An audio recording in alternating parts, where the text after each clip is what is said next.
is up, my peeps? Joshua Smith here, and I want to thank you for listening to Joshua Smith GSD Interviews, where we interview top entrepreneurs, top health and fitness professionals, educational experts, and people who choose to live epic lives and that dominate their space. These are people that do not sit on the sidelines. They're not spectators. They have clarity on what they want. They set goals, and they take massive levels of action to turn those goals into a reality. This channel is dedicated to those who refuse mediocrity and choose to create amazing lives. So real quick, if you've not done so already, please do me this one huge favor. Go to www.joshuasmithgsd.com. Subscribe. Once you subscribe, you'll receive these interviews that we do automatically via email, along with a lot of other blog content and cool content that we're sending out. Don't worry, you'll never be spammed. I hate spam too. From there, you can also choose to follow us on social media, from Facebook, Twitter, Instagram, YouTube as well. Okay, so here we go. So today we're all in for one hell of a treat, you guys. We have an absolute amazing rock star on the show today, and I'm truly, truly stoked. Our guest today is a real estate agent who is at the absolute top of his game. He is ranked the #1 realtor on the planet currently for Keller Williams. And Keller Williams just became the #1 real estate company in the world. So he's the #1 real estate agent on the planet with the largest real estate company in the world. In 2014, he did over $5 million in commissions and continues to grow every single year. So today I'm honored, stoked, and excited to welcome our guest, Mark Spain, to the show. Welcome, Mark. Hey, thank you, Joshua. Yeah, man, honored to have you on the show, dude. And just real quick, I want to give, I just kind of want our listeners to kind of wrap their brains around, you're the type of business that you do, because I don't think people really truly get it. When we break down the actual numbers and see the amount of volume that you do, when we hear, okay, #1 guy in the world at what they do, not everybody knows what that means. So in 2014, I'm going off of something I saw on Facebook, but I believe you did over 1,200 home sales.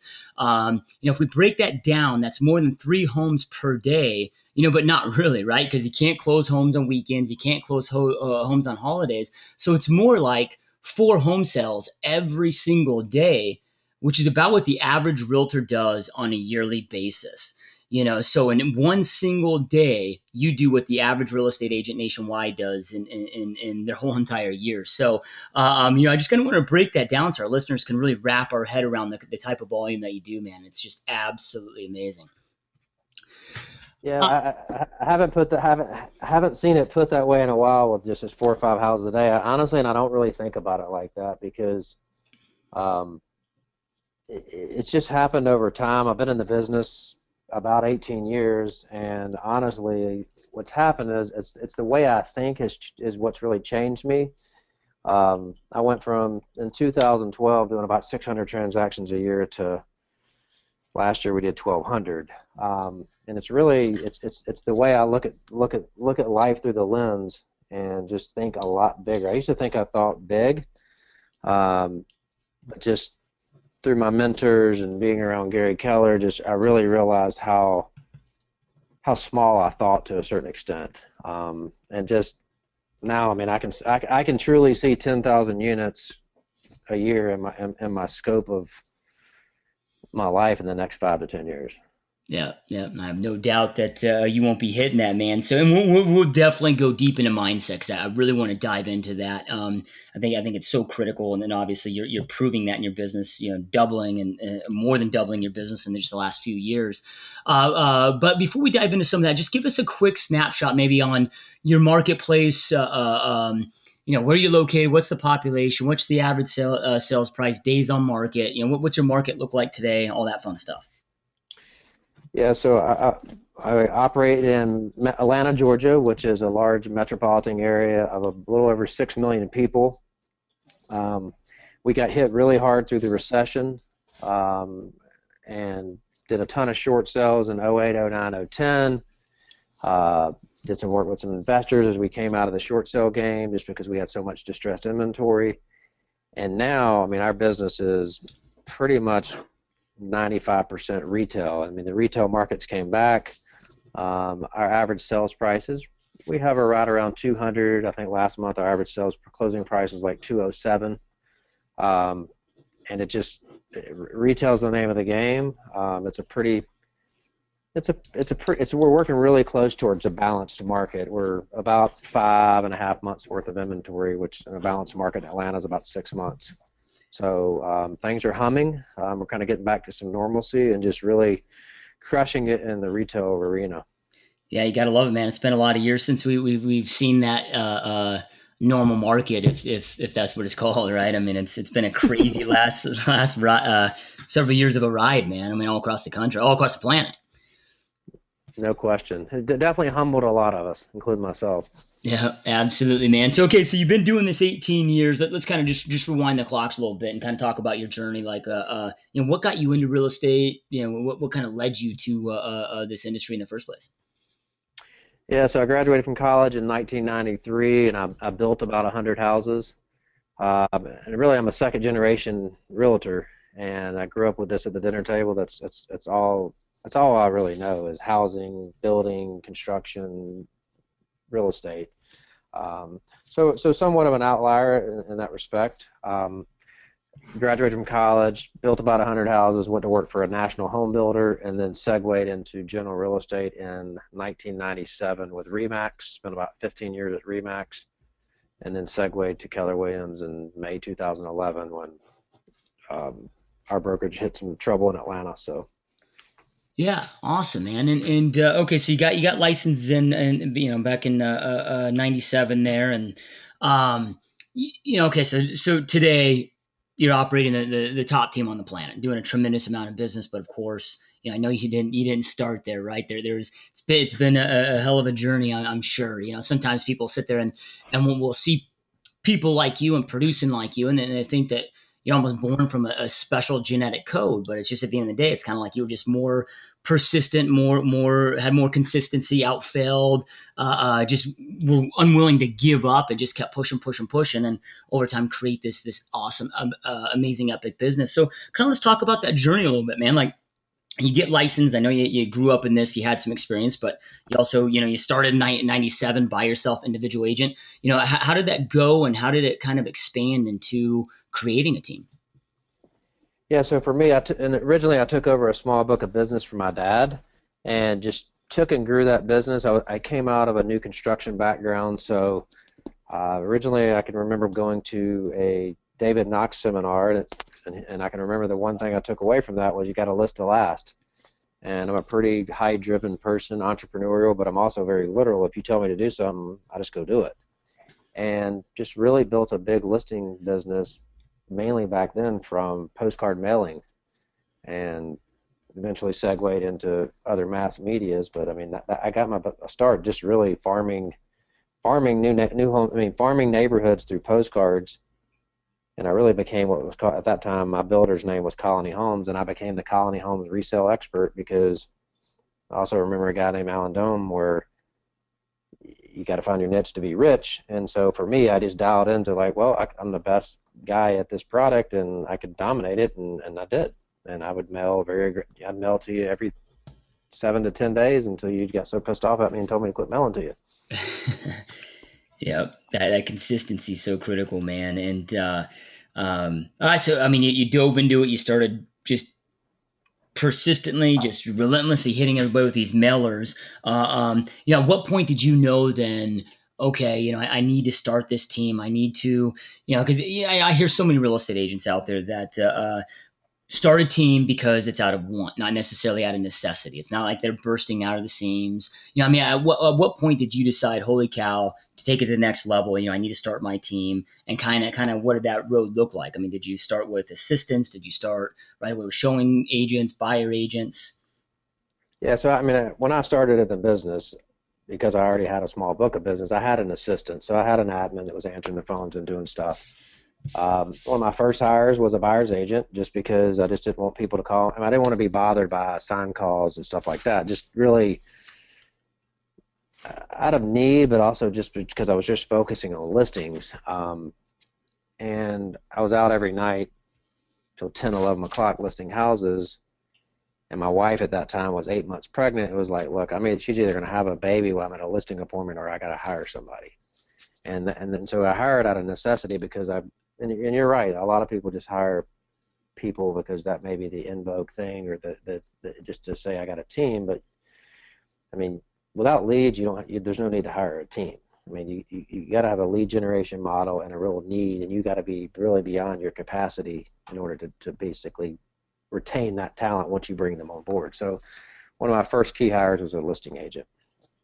And then from there, I became really good really early at lead generation for the listing side of the business. Long before the Millionaire Real Estate Agent book came out, I mean, that's just what I focused on, and I just got really good at it. And over time, and I still today, that's the only thing I focus on in my business in terms of marketing is just seller generated leads. Because if you control the sellers and you control the listings, the buyers will come, and you have to. I mean, the listings are your inventory where to generate the buyer leads. You don't need to pay for buyer leads if you have enough listings. Yeah, and I mean, at the end of the day, there's no harder buyer lead anyway than a sign call. So you're able to generate those and roll with those. So, okay. So before you hired your first listing agent, I mean, at that point, what did your team structure look like? How many buyer agents were you at when you hired your first listing agent?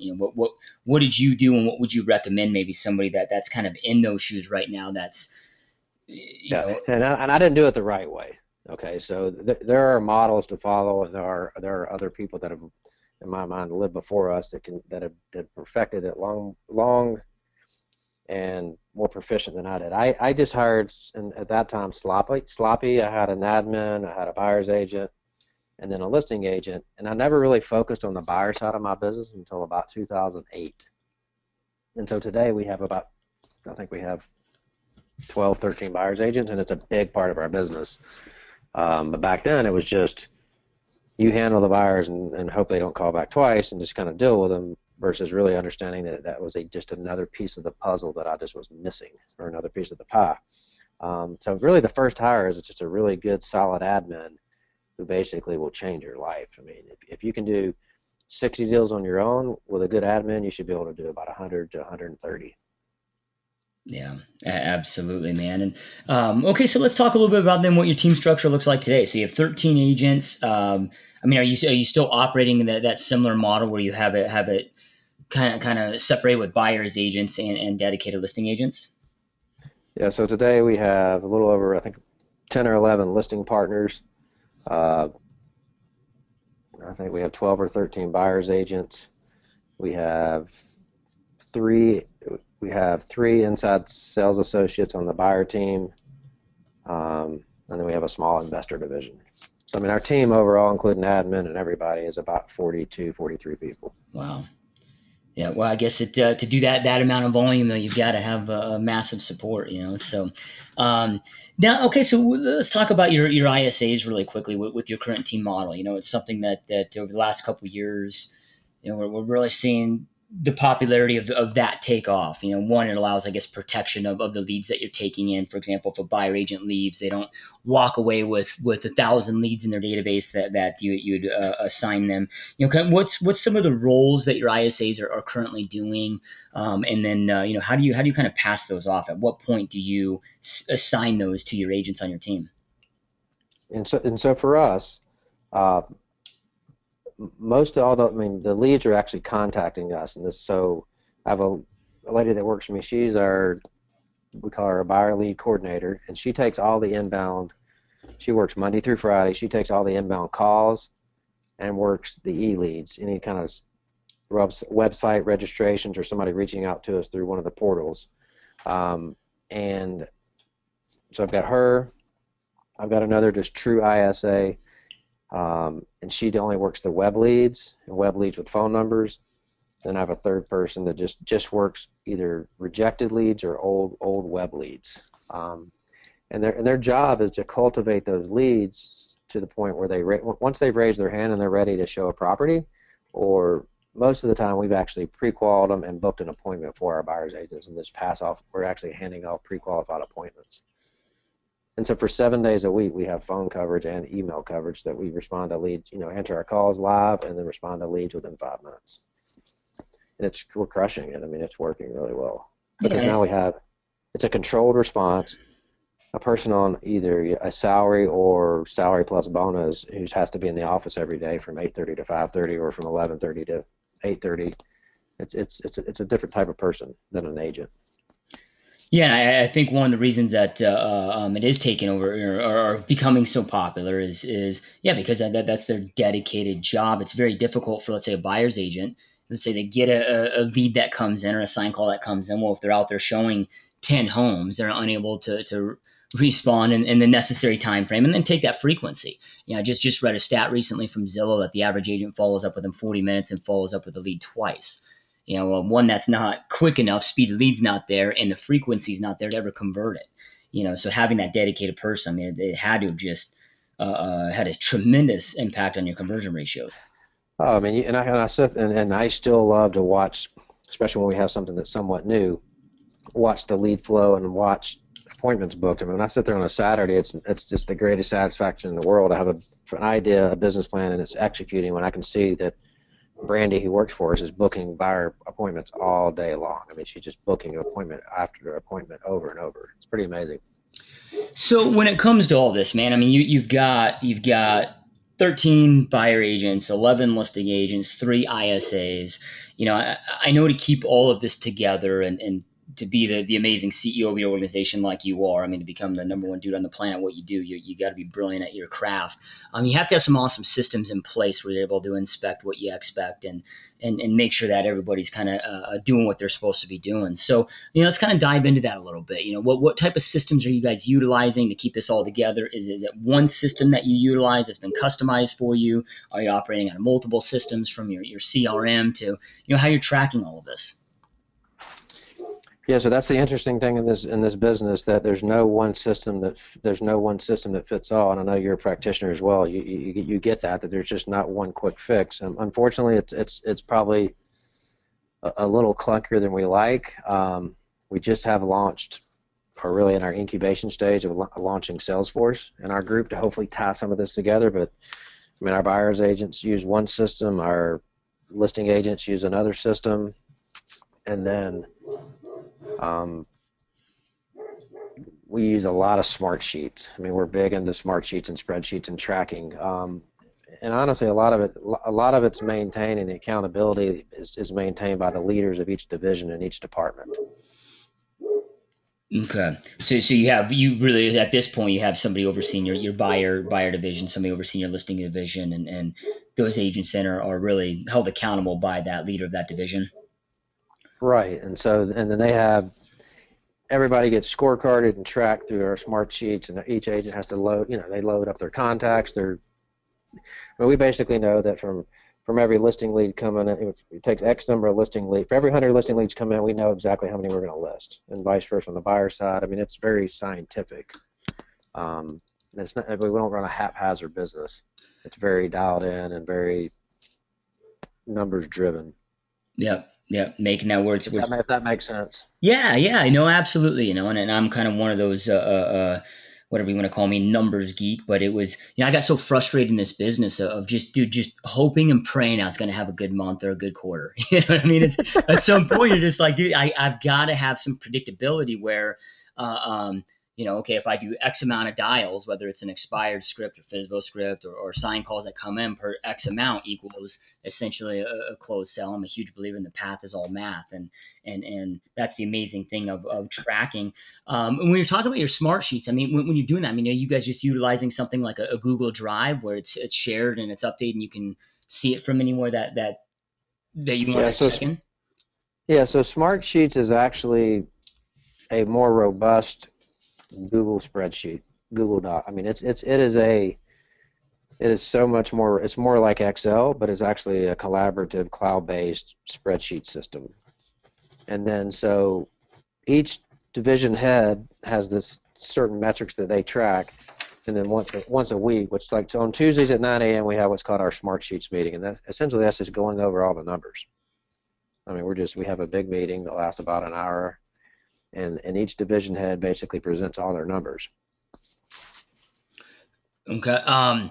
Yeah, no, and the brilliant thing about that, and I think this is something that all of our listeners really need to take away from this. And I know this isn't the fun part of the business or the sexy lucrative part of the business, but it really is what makes the difference is tracking those numbers, being able to make those decisions. And this is just an assumption here, but you've been able to grow and shift and adapt in every single market change. the worst contraction that our country's seen since the Great Depression, you didn't uh, um, retract, you actually expanded. And a lot of that's probably because you knew your numbers, you knew where to move and shift, and it allows you to, hey, I can see if I'm going to have a bad next quarter or a lower next quarter, so I can make decisions now based on what the numbers are telling me for 3 months down the road. So I think it's so critical for our listeners to really start tracking with that. So with tracking, man, what are some of the things that you guys track, and I know yours is really in depth with the size of business that you have, but let's say one of our listeners maybe is a brand new agent or not brand new agent, but maybe somebody that's having some decent success, but really isn't tracking that heavily. I mean, what are some kind of key points that you would recommend people to start tracking and start tracking right away? Yeah, so you pretty much nailed it. I mean, and I talk to a lot of agents who are struggling or who kind of hit certain points in their business they can't grow anymore, or they just are just frustrated. When I really dig into it, they don't know their numbers. They really don't know if they're succeeding or not. They know they have money in their bank account or not, but they don't really know where their business is at, if this month was better than last, because they have no trackability. So early on, one of the metrics, and I think this is probably one of the key metrics for my business that I track, I can tell you whether we're going to have a good month or a bad month based on the number of CMAs or listing lead calls or emails we get every day. And so I track that. I know exactly this month, last month, the month before. I mean, I track it year over year, and I have a spreadsheet that's sent to me every day, and I know exactly how many listing leads where I'm at, because I know the conversion ratio of my listing leads, which will also turn into the X number of buyer leads. So two of the key measures for me are listing lead count and buyer lead count, daily, monthly, and then year over year comparisons. And that spreadsheet is sent to me every single day, so that I'm able to track that. And if I just knew those numbers, I could pretty much tell you if I'm going to have a good or a bad month. Outside of that, I mean, we track, for instance, in our listing inventory, our spreadsheets turn that particular address red once it goes beyond 30 days without a price reduction. So we can see which listings need to be adjusted. I also think that it's important to know you can decide if the market's moving or not moving, or if it's kind of retracting or expanding based on the call volume you receive every day. So early on, I used to track my call volume. I knew if on average we get, I'm going to say 10 years ago, 40 calls a day, and all of a sudden we're getting 10 or 12 for a week or two period, then I know that something's happening to the market. We're retracting. And so it's just little. I mean, I think Jim Rohn says it best. You don't need to know every number. You just need to know 4 or 5 key numbers in your business to have a really big life and a really big business, and focus on those numbers. I mean, you don't need to know everything. Yeah, no, absolutely, man. And now, are you tracking? So when you track your numbers, and let's say for example, each individual agent. I mean, are you kind of tracking? Okay, this many leads should equal to this many appointments. This many appointments should equal this many buyer brokers. So we can kind of identify a choking point or maybe a training point within your agents. Exactly. Okay. Yeah, and they're scorecarded. So each and all the agents can see everybody else's conversion rates against theirs. And so you know the average of the team, and then you know on scale of, there's 11 listing agents, you know where you score compared to everybody else. And that's important because it's either training, agent, market. I mean, it's one of those 3 things are going on. Right. Yep. Absolutely, man.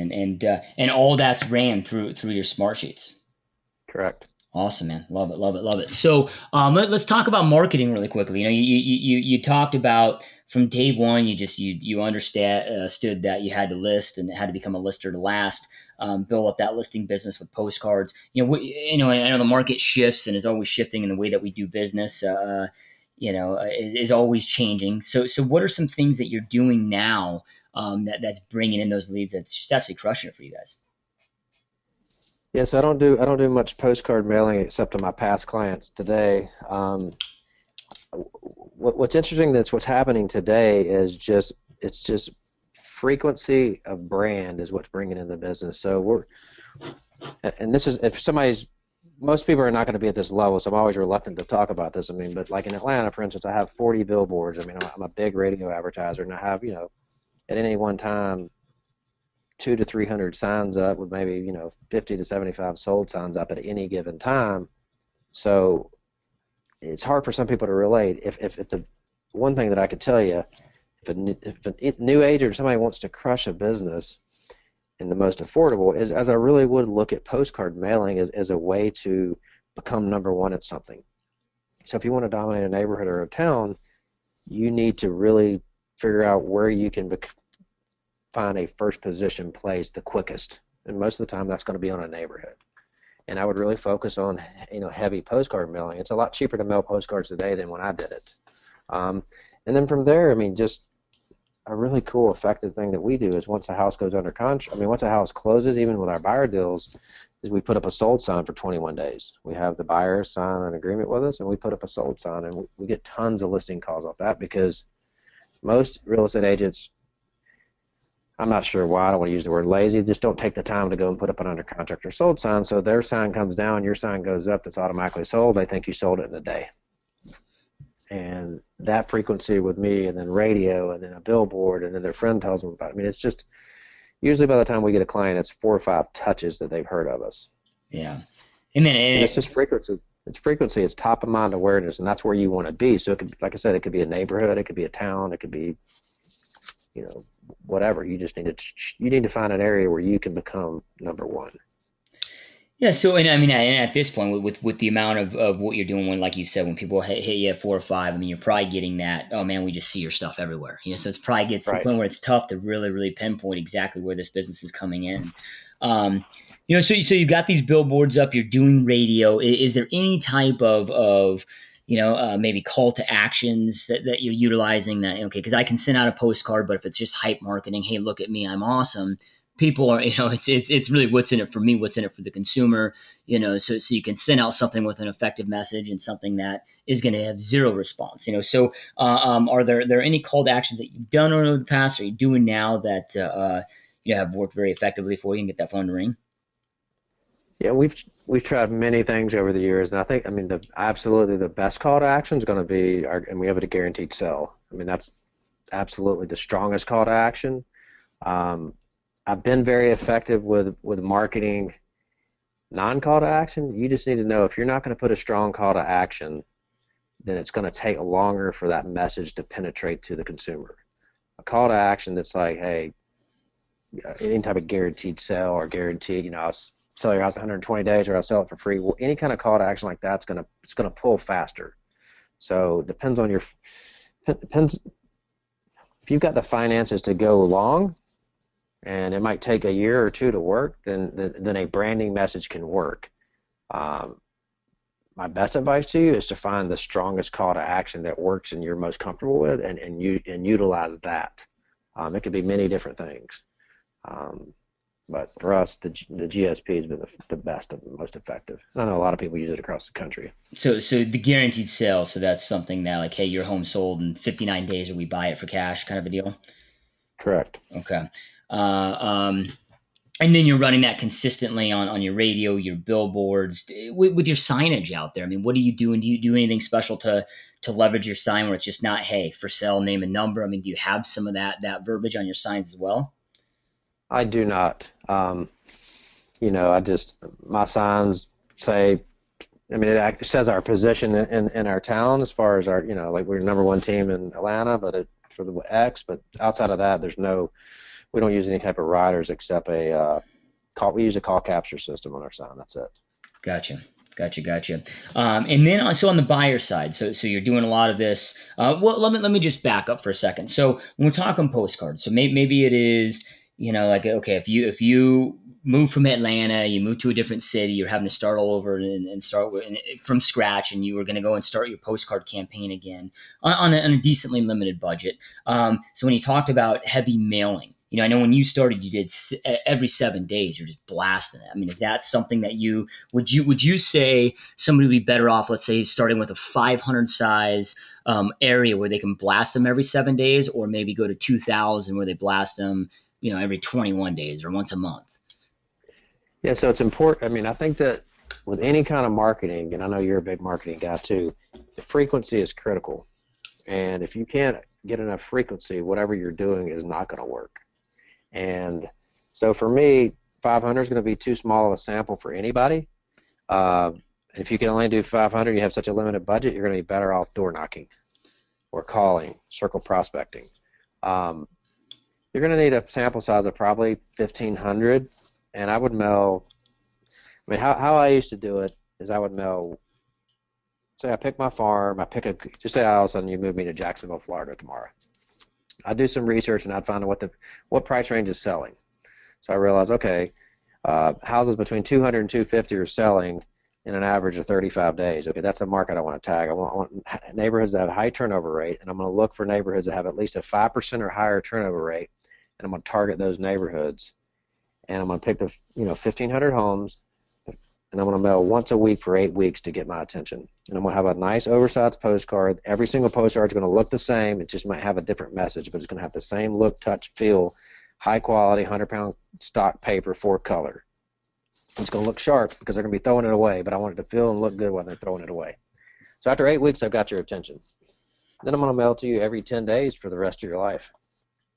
And every time I sell a house in your neighborhood, I'm going to send also a just sold. Every time I list one, I'm going to send a just listed. And if I was really smart, I'd actually do circle prospecting and call every single homeowner in that neighborhood too, let them know I just listed or just sold a house. And nobody else is going to be willing to do that. And eventually I'm going to dominate those 1,500 homes, and they're not going to think of anybody else except me. And I'm not going to farm neighborhoods that anybody has over a 30% market share because I'm not going to win. So if there's an agent that has a 30% or stronger market share in one neighborhood, I'm going to bypass that neighborhood because that person's got a position that I'm not going to be able to win.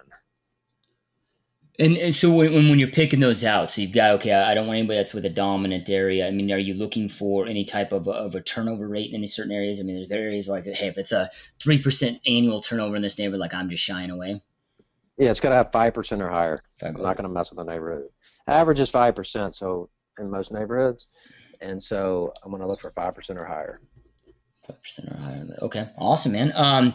Yeah, yeah, and I think that that's one of these myths out there. That you have to farm for 12 months or 24 months to really be that presence. If you're taking a route that you are, I mean, dude, in 8 weeks, 10 weeks, and I know NAR, or not NAR, CRS has done some studies where they've made up fictitious agents and they blasted them like every single week for 8 weeks. And then they surveyed that neighborhood, and the neighborhood saw that fictitious real estate agent as the dominance in that neighborhood. So when you take this frequency that you're talking about, yeah, it allows you to just get in there and absolutely dominate.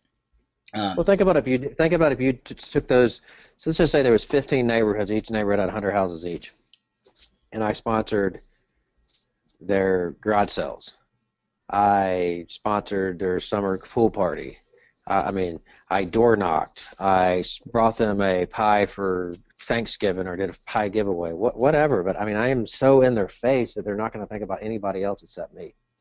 The thing is, what the difference between these amazing, successful real estate agents and the people who are just mediocre, it's just the people who work achieve at such a high level. They're just willing to do what the other people aren't willing to do. It's nothing sexy that we're doing. It's just that we're willing to do more than most. yeah. And if I go in that neighborhood and I'm willing to outwork you and outdo those things, I'm going to win the business over time. Yep, absolutely, man. Hard work always pays off, man.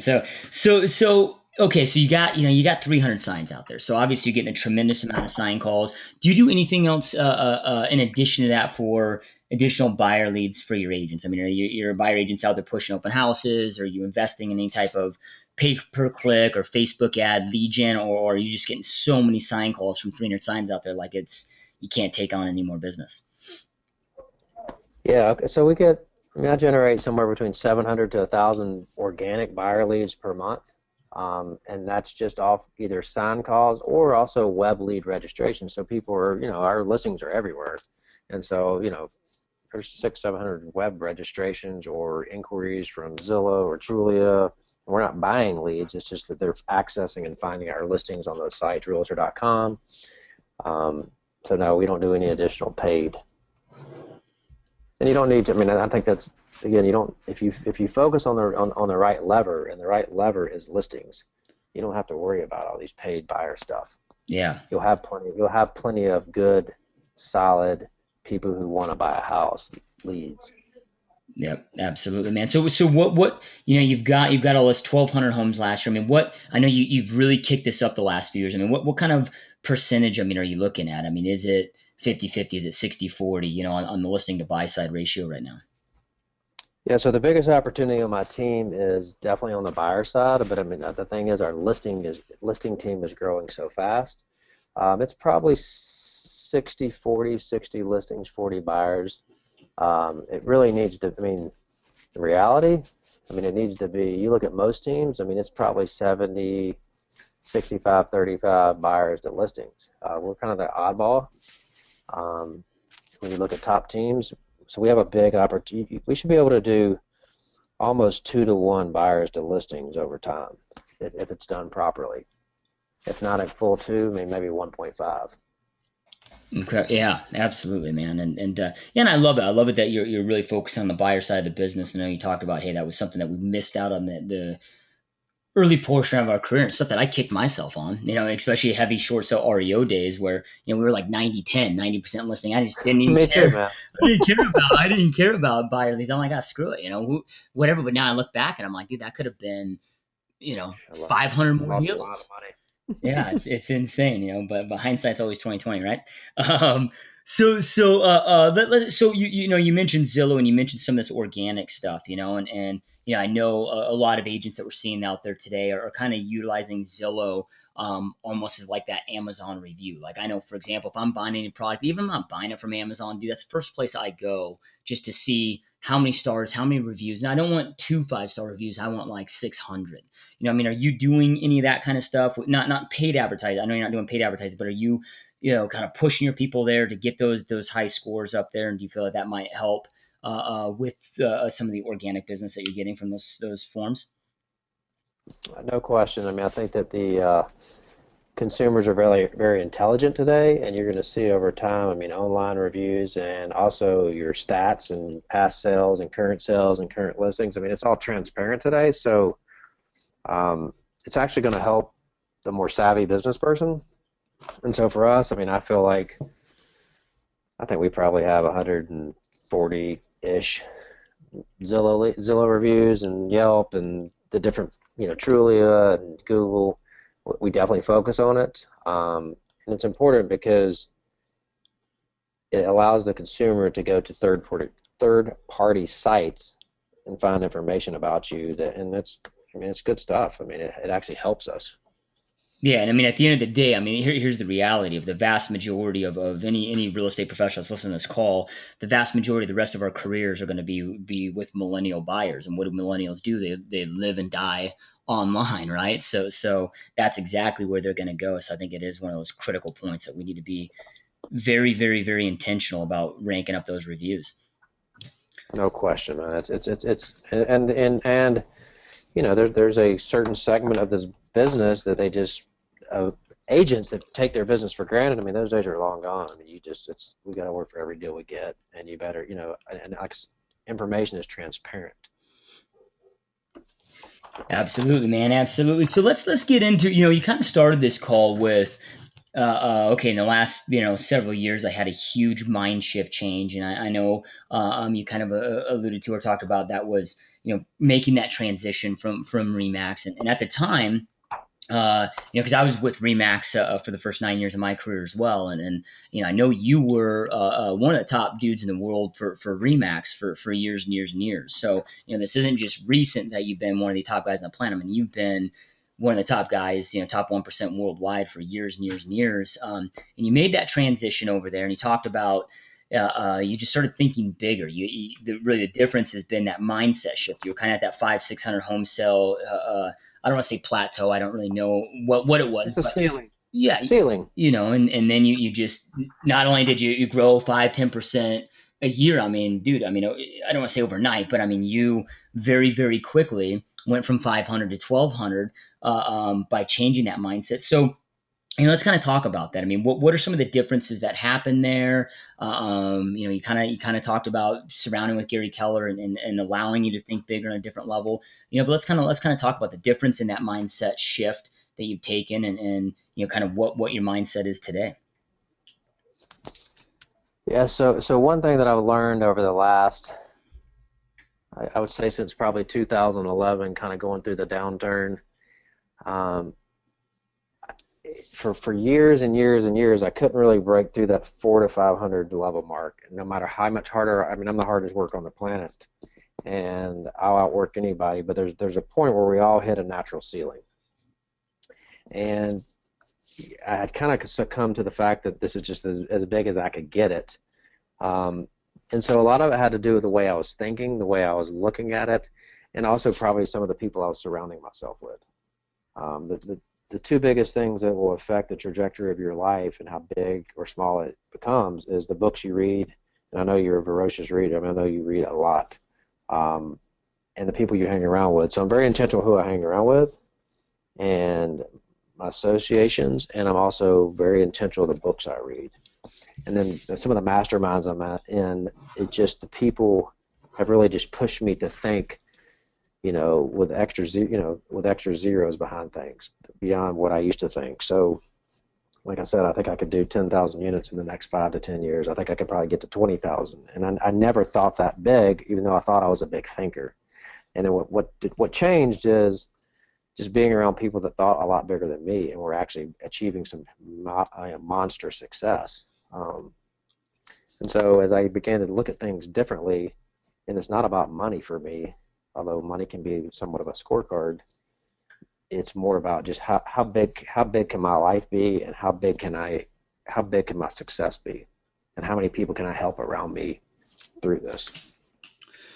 Yeah, man, and I absolutely love that. It's we only live once. It's at the end of the day, it's a very very blink of an eye. I mean, it's a very brief lifespan that we have, and we got to push it to the fullest, and kind of answer that question that we're all going to ask ourselves at the end of this is hey, did we go out there and operate at our full potential, or do we just live a life of mediocrity and not go out there and make things happen that we really want, um, when you talk about surrounding yourself, because the books that you read, okay, everybody in this call can go out there and get a library card. They're free, right? Go out there, get a library card.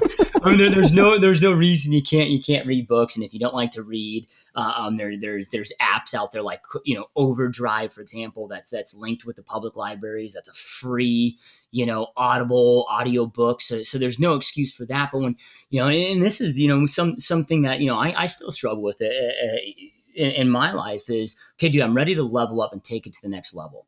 And I had a mentor years ago tell me, okay, Josh, you got to make two lists. You got to make a list of your maintenance friends and a list of your growth friends. Well, I had a shit ton of people on my maintenance friends, dude. Nobody on my growth friends that was really to get me to the next level. So then it's like, okay, well, how do I? Yeah, I want to go out there and hang out with dudes that are selling 1,200 homes a year, or dudes that are worth 30, whatever it is that you want to level up to the next level. Like, how do you surround yourself by them? How do you reach up, I guess, for friends to surround yourself with those people that challenge you to grow?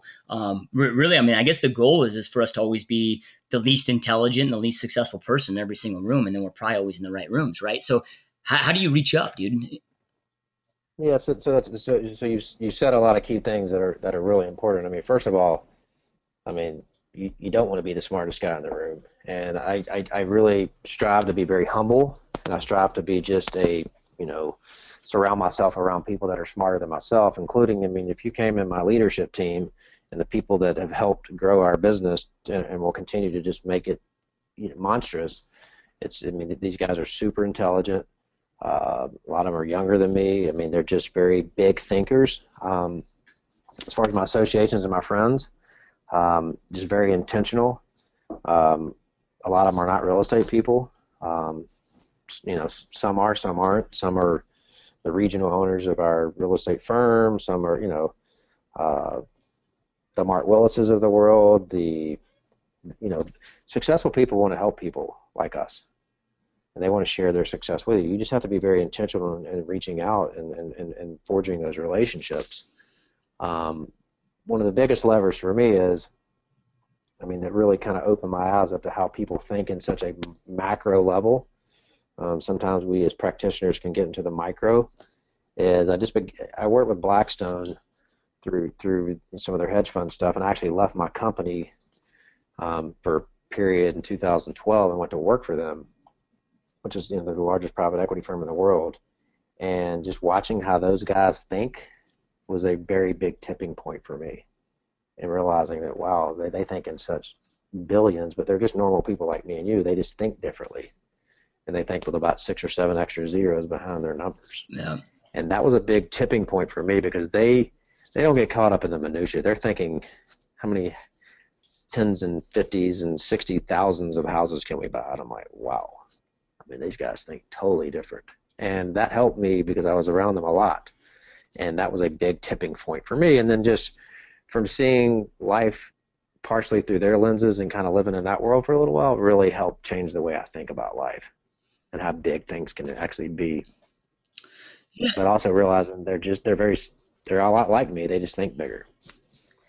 Yeah, no, I couldn't agree more, man. It's if you think it and you commit to it, it's all possible, man. And so let's talk about that. So you're thinking big, you're thinking more massively than you ever have. You're adding zeros to it. So then behind that, you're setting bigger visions, I guess we could say.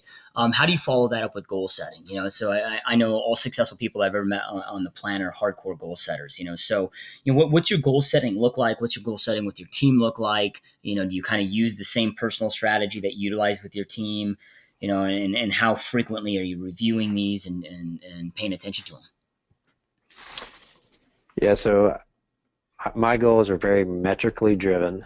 Uh, and I have, for instance, this year I have one big, one wildly important goal, which comes out of the book, Four Disciplines of Execution. And that's the goal I focus on. I mean, that's just my monomaniacal focus is on that one goal of closing 2,000 units. And we talk about it every week. I know exactly where my closing pendings are every week, and that's just an obsession.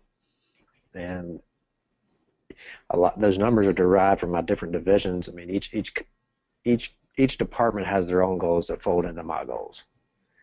And sometimes their goals might be too low, and we have to make some adjustments because if they don't hit their goals, and I remind them of this, if they don't hit their goals, I don't hit my goals. And so we're very goal driven, and I mean, and the charts and the numbers are all over the place in our company. Yeah, I think you hit a key point there. So many people have multiple goals or multiple priorities. Up until about 100 years ago, the word priorities didn't even exist. It was just priority. It's just, hey, you've got that one thing that you're fully focused on, one priority, and every decision that you make from a daily, weekly basis is just focused in alignment with that one thing. I think that's critical for all the listeners here, and that's probably a lot of the reason of your success is that you are hardcore singular focused on that one goal. Yeah, you got to go small to go big, and everything is not equally important, and you just really need to. Some of the best advice I could give you is if you just Googled, and I'm a big Robin Sharma fan, if you Googled Robin Sharma's one-page business plan, I mean, that's probably the best, simplest way to set goals if you just want to watch a 5-minute video and learn how to write simple goals. Because what happens is we overcomplicate things and we try to, who the hell executes a 30-page business plan? Nobody. Not even big corporations. It sounds really good the first or second quarter, and then it kind of just goes by the wayside, and you get caught into the vortex of life and you forget about it. So another great book, I don't know if you've read it, but it's the Four Disciplines of Execution. I mean, that's an awesome goal-setting book that's simple. Yeah, and actually, yeah, I have read that book multiple times. I love it. It's actually recommended to me from another top KW agent, a good friend of mine, Kenny Klaus, several years ago. And man, it was mind blowing, and it really helped me when it comes back to what we talked about heavily in the start of this interview with your tracking. That book was brilliant, dude, for breaking down. Okay, what should my lead measures be? What should my lag measures be? And that really helped me with tracking, take it to a whole nother level. No, it's huge.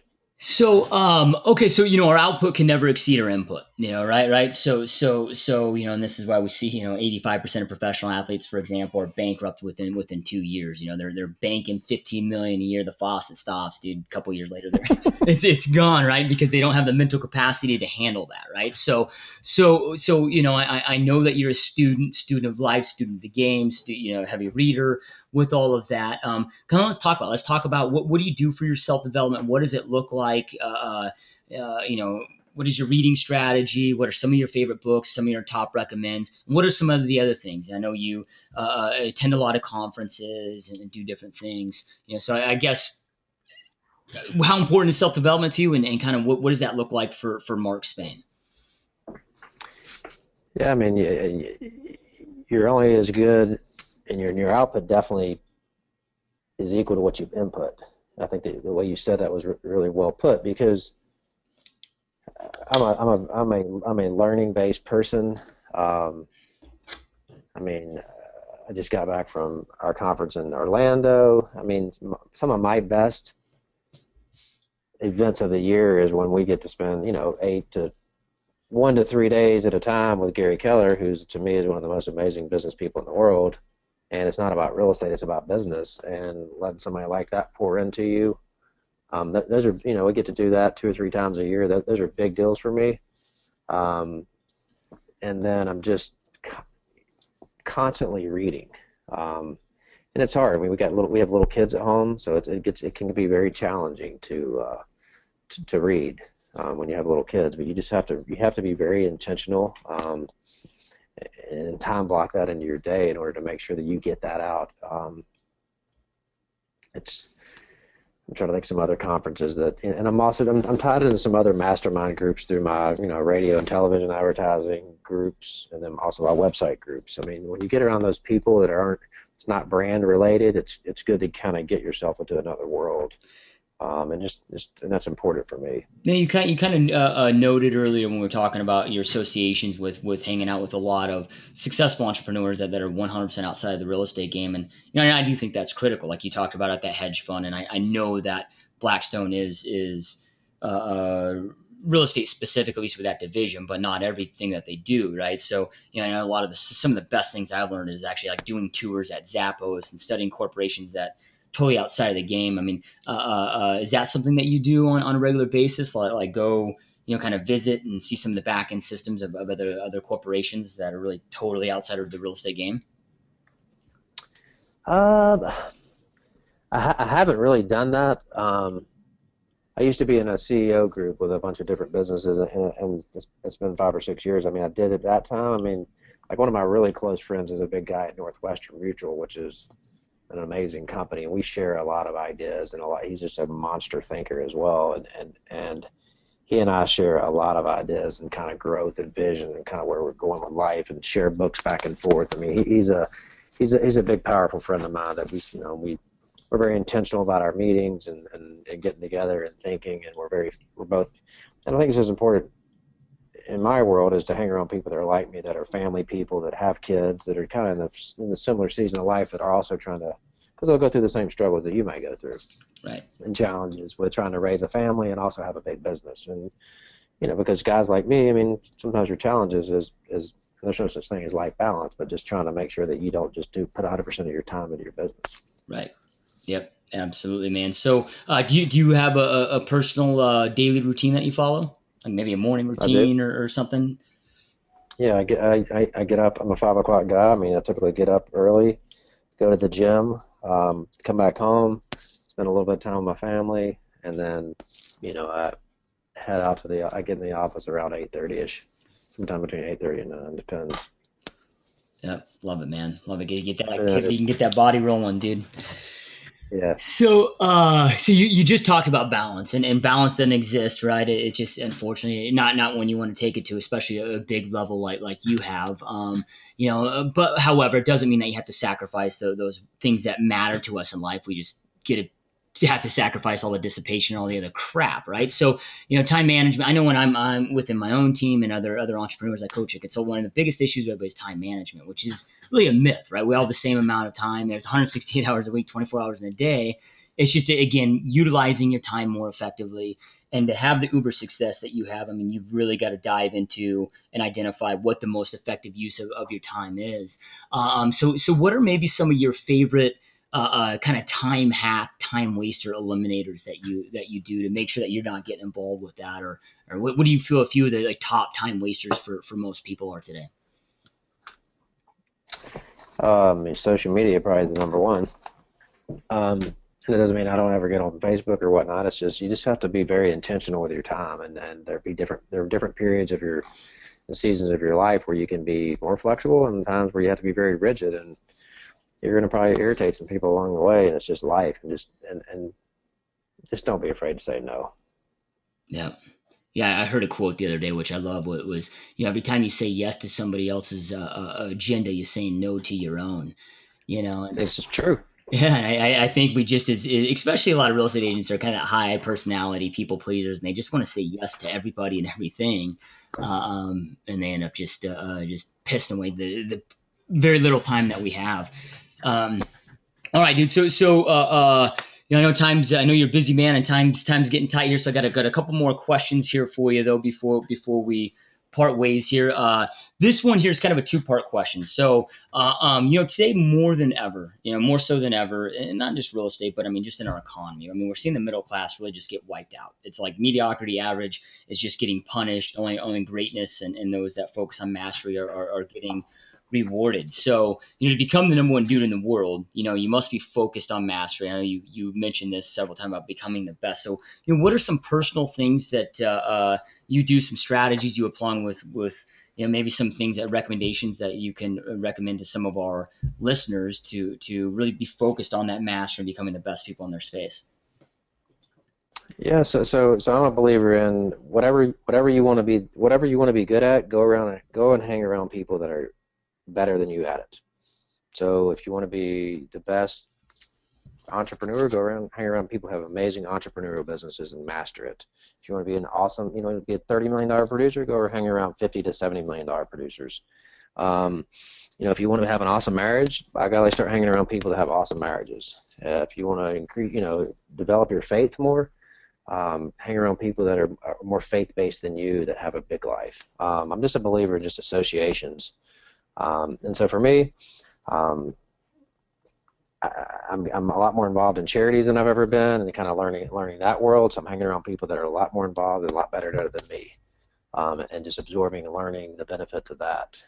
And um, and same thing with leaders. I'm gonna master of trying to be the best leader I can possibly be, and the best business owner, and the best steward, and just hanging around people that are better at it than me. I mean and reading everything I can about it. That constant student of the game, man. I love it. So, and I know, I mean, this is really the first time we've ever spoken in person. I haven't met you in person. We have a lot of mutual friends, and I know we are friends on Facebook. But again, I haven't met you in person. But again, from my outside observation and perception of it, it seems like, I mean, you spend a lot of time with your family. I mean, from just again from observer mode. I mean, it seems like you are that amazing father and husband that does take the time, that gives that attention to the family, and you also run this epic, amazing business. And a lot of people sit there and think, okay, to have uber success in business, that must mean I must sacrifice my relationships with my family. How do you do it all? Again, I know there's no balance, but I mean, how are you able to be that amazing father, to be that amazing husband, and still go out there and be that amazing leader in your business? So for me, I mean, there's definitely going to be periods where I'm out of balance. I have an amazing wife who gets me and gets my inner drive at better than I probably even get myself. She's just a really big supporter, but she makes my environment so that I want to be around her all the time. And it's just I know for me, at the end of the day, I don't want to look back and go, all right, I have millions of dollars, but I have no life and no family. So I just try to be very intentional about it. I know the hours of the day that I got to get things done, and it doesn't mean every day is perfect. Um, but and I have amazing people around me that I brought into my world who are actually better at this than me at certain pieces of the business. And if you can't have it all, you can't be it all, and you can't do it all. You just have to pick the pieces that you want to master and you want to be good at, and then leverage out the rest. Yeah. And I'm not willing to trade money for my life. Although I'm just not willing to. Absolutely, man. And one thing that, and I will say one thing that Gary Keller taught me that was just a myth probably in my head, that bigger doesn't mean more complicated. Yep. It's just not. And so my life's a lot more simpler today than it was when I was probably doing 100 transactions. Yeah, and a lot of that boils down to having the right systems and the right people. I know I was dealing with Yep. your assistant setting up this interview. I believe her name was Natalie, and yeah, I mean Yep. she's just on it. I mean she was awesome to even just setting up this interview. I mean she's responsive. She's on it. She's extremely, extremely nice. And and so you've done an amazing job at surrounding yourself with just absolutely awesome people.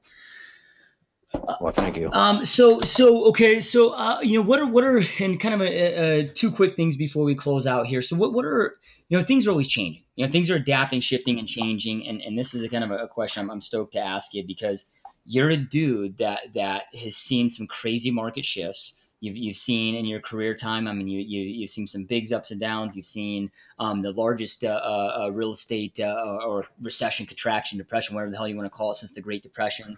You haven't just survived the marketplace; you thrived in each one of those. So obviously, then you're that guy that pulls out that blank piece of paper and readapts and reinvents yourself on a regardless, right? You're going to adapt, you're going to shift, you're going to change. And today with technology and certain things that we're seeing, like I just heard a prediction from Gary Vaynerchuk the other day that Walmart will be out of business in 15 years because of Amazon.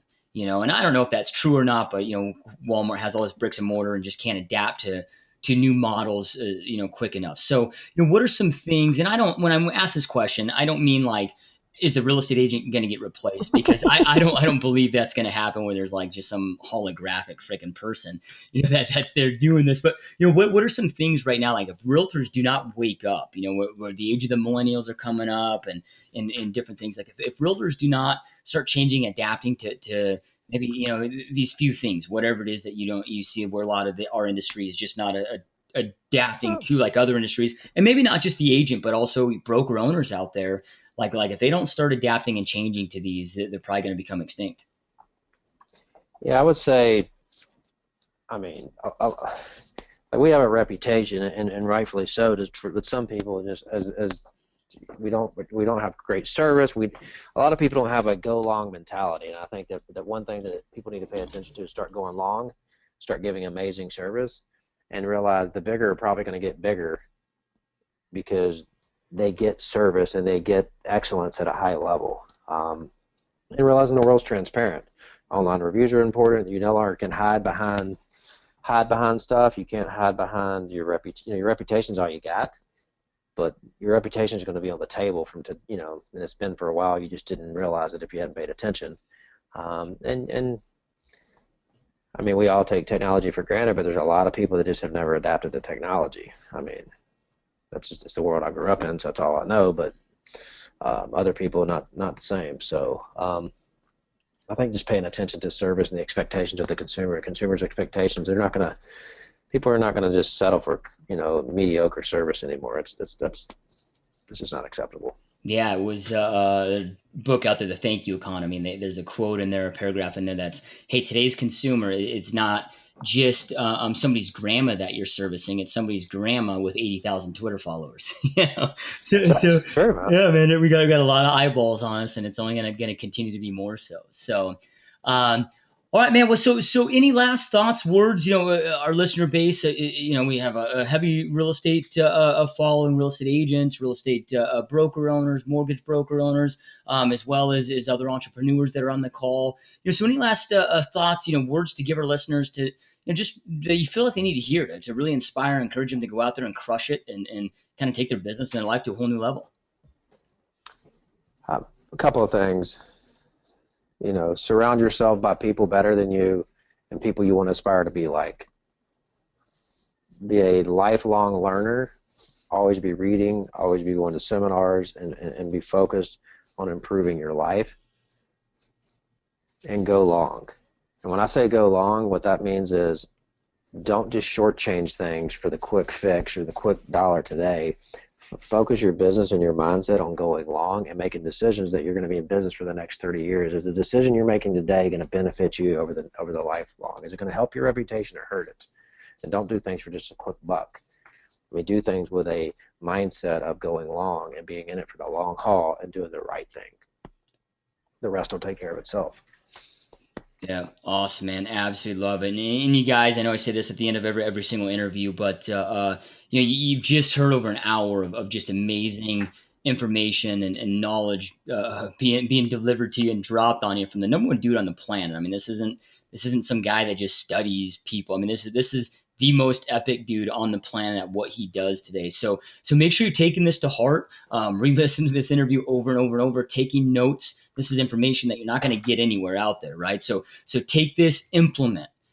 Information without implementation is the start of delusion. So take this amazing, amazing information that Mark just delivered to you. Make sure that you're implementing immediately and go out there and crush it and take your business to a whole new level. And Mark, dude, I greatly, greatly honor and appreciate you and your time and giving back to the real estate industry like you are in this interview, dude. It's huge, and I know they appreciate it. I greatly appreciate. I know how busy you are, and again, man, thanks again for being a part of this, dude. It's been an honor, my friend. You are most welcome, my friend. I really enjoyed it. Hope everybody else enjoyed the call. Yeah. And we'll do it sometime in the future. Absolutely, my friend. If you have anything for me, you hit me up. And thanks again. And you guys go out there and keep crushing it. All right, take care. All right, ET. Thanks, brother.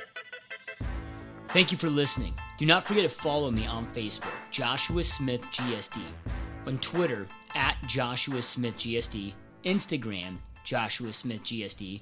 Make sure to also subscribe to my YouTube channel. Type in Joshua Smith, and I'm the good-looking cat at the top. If you haven't already, go to www.joshuasmithgsd.com and subscribe to our email list. You'll get these interviews sent to you via email, along with my blog, videos, updates, and all that other fun shit. As always, make sure you're taking action. Take all this golden information that you're getting delivered here and make sure you're applying it. Information without implementation is the start of delusion. So implement. Take massive levels of action. Get your hustle on. Get into GSD mode and go dominate. Peace out, guys, and see you next time.